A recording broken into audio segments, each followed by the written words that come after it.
Hello, আসসালামু আলাইকুম। আজকে আমরা শিখব হ্যাড বেটারের ইউজ। তো আমরা কিভাবে এই হ্যাড বেটার থেকে বাংলা থেকে ইংরেজি করতে পারি, কিভাবে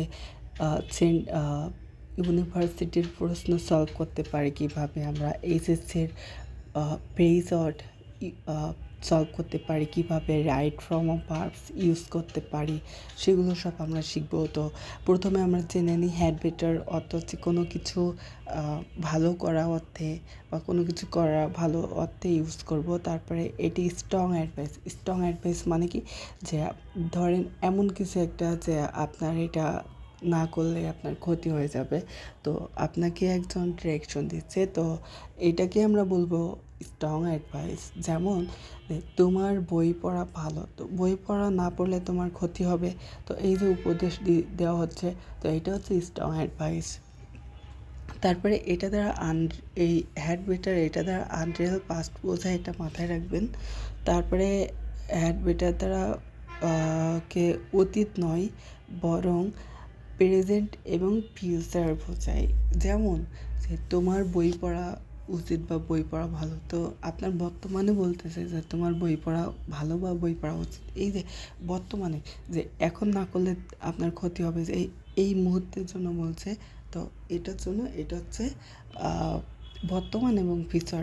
যেরকম আপনার বই পড়া ভালো, তো এই যে ভালো, তো এই যে আপনি এখনো পড়েন নাই, তো পড়বেন। তো এই যে কথাগুলো হচ্ছে এটা প্রেজেন্ট বা হচ্ছে ফিউচার বোঝাচ্ছে। তারপরে এরপরে একটা বার ইনফিনিটিভ, তার মানে এই হ্যাড বেটারের পরে একটা টু আছে, কিন্তু এই টুটা হয় না, উজ্জ্ব থাকে। যেমন আমরা বাংলা যখন বলি যে আমার আমি এখানে, তো আমি যদি বলি আমি এখানে, তো আমি এখানের মাঝখানে কিন্তু একটা ক্রিয়া আছে। ক্রিয়াটা কি? আমি হই এখানে, তার মানে আমি এখানে আছি। তো আমরা যে বাংলাতে এগুলো বলি না, তো ইংলিশেও কিছু কিছু বিষয় আছে যেগুলো বলা হয় না, বাট ওইখানে উজ্জ্ব থাকে। তো এখানে দেখেন হেডের পরে কিন্তু হ্যাড বেটারের পরে হচ্ছে বার ইনফিনিটিভ, অর্থাৎ উজ্জ্ব থাকে ইনফিনিটিভ। ওকে, তো আমরা রুলস দেখে আসি। তো কোনো বিশেষ পরিস্থিতিতে কি করা উচিত এটা বোঝাতে আমাদের হ্যাড বেটার ইউজ করা হয়। অর্থাৎ আমি যদি বলি যে ধরেন আপনার কালকে এক্সাম আছে, তো ধরেন কিচ্ছু পড়েন নাই, তো আপনি আমার কাছে কল দিয়ে বলছেন, স্যার আমার তো কালকে পরীক্ষা, তো আমি কি করব, আমি তো কিচ্ছু পড়িনি। তো এই ক্ষেত্রে আপনাকে যেটা ইউজ করতে হবে বা যেটা ইয়ে করতে হবে সেটা হচ্ছে হ্যাড বেটার। কারণ আপনার যে পরিস্থিতি অনেকটাই খারাপের দিকে আছে, বিশেষ পরিস্থিতি, অর্থাৎ কালকে এক্সাম কিচ্ছু পড়ে নাই, তো আমি বললাম তোমার পড়া ভালো, তোমার এই নোটসটা পড়া ভালো বা এটা পড়া উচিত। তো এই যে উচিত অর্থে বা পড়া ভালো অর্থে যে আমরা ইউজ করব, তো এই ক্ষেত্রে আমাদের হ্যাড বেটার ইউজ করব। ওকে, তো অর্থাৎ এক কথায় বলতে পারি, আপনি যখন দেওয়ালে পিঠ ঠেকে যায় তখন আমরা এটা ইউজ করব। ওকে, তারপরে দেখেন আমার আপনি আজ ভালো কি তুমি তোমার আজকে থাকা উচিত। এখানে একটু মিস্টেক আছে, টাইপিং মিস্টেক। এটার অর্থ হচ্ছে তোমার থাকা উচিত, তোমার আজকে থাকা উচিত বা থাকা ভালো। তো তো এই যে, তো এখানে তোমার এখন থাকা ভালো বা তোমার এখন থাকা উচিত, তাহলে ইউ সাবজেক্ট, তারপরে হ্যাড বেটার স্টে, তার মানে তোমার এখন থাকা ভালো। তারপরে আমি যদি বলি যে যে আমাদের এখন যাওয়া ভালো বা যাওয়া উচিত, তাহলে এখানে আমাদের বোঝাতে এখানে উই হয়েছে। তারপরে এখানে যেহেতু ভালো, বাংলা ক্রিয়ার শেষে মনে রাখবেন যে যদি বাংলা ক্রিয়ার শেষে এটা লিখে নেবেন, বাংলা ক্রিয়ার শেষে যদি করা ভালো বা করা উচিত বা এটা করা ভালো ছিল এরকম যদি হয়, তাহলে এখানে আপনার হ্যাড বেটার ইউজ করা হবে। ওকে, আর আপনাদের আগে যেখানে এখানে বলছে না যে আনরিয়েল পাস্ট, আনরিয়েল পাস্ট, তো আনরিয়েল পাস্টের ইউজ এখানে হয়েছে যে আপনার এটা করা ভালো ছিল। তার মানে এই যে আমি যদি এখন বলি যে তোমার এখন পড়া ভালো, তো এটা যখন অতীত হয়ে যাবে তখন আমি কি বলবো, তোমার এটা ভালো করা ভালো ছিল। তো এটা আমরা কিন্তু কাল্পনিকভাবে আলোচনা করছি বা কাল্পনিকভাবে চিন্তা করছি যে তুমি যদি এটা করতে তাহলে এটা করা ভালো ছিল।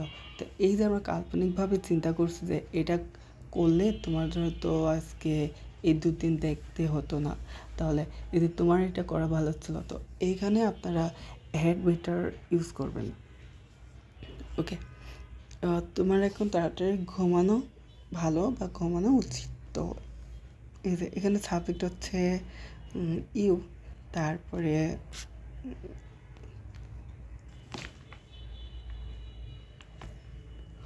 তারপরে হচ্ছে হ্যাড বেটার, তাহলে আমরা হ্যাড বেটার দিলাম। তারপরে ভার্বের বেস ফর্ম, তাহলে এখানে ভার্ব কোনটা, এই ঘুম, তাহলে এই ঘুম পড়া হচ্ছে ভার্ব, তাহলে এখানে স্লিপ দিয়ে হলো। তারপরে এখানে কি তাড়াতাড়ি, তো আর্লি মানে তাড়াতাড়ি। আচ্ছা, আমরা যখন এটা নেগেটিভ করব তখন এটা এই যে আমরা তখন এই হ্যাড বেটারের পরে নোট দিব, তারপর বেস ফর্ম। তো আপনারা এটা নোটস করবেন, যদি এই যে হ্যাড বেটারের পর যদি আমরা নোট না দিয়ে যদি আমরা দেখা যাচ্ছে হ্যাডের সাথে নোট দিই যে আই, এখানে যদি এটা থাকতো যে আই হ্যাড নট বেটার, তাহলে কিন্তু এটা ভুল। ইউনিভার্সিটিতে কিন্তু এইগুলো দেয়, আপনারা মাথায় রাখবেন এটা। আর এবার আপনাদের এখান থেকে আমি কিছু এবার আপনাদের মুখে মুখে প্র্যাকটিস করে দিই যে আমার অর্জন করা ভালো, তাহলে কী হবে, প্রথমে সাবজেক্ট, তাহলে আই, প্রথমে সাবজেক্ট কি আই, তারপরে কি করা ভালো ছিল, তারপরে এখানে ভার্বটা হচ্ছে কি অর্জন করা, অর্জন করার অর্থ কি গেইন। তো আই হ্যাড বেটার গেইন, আমার অর্জন করা ভালো ছিল। তো আমি যদি বলি তোমার এখানে কি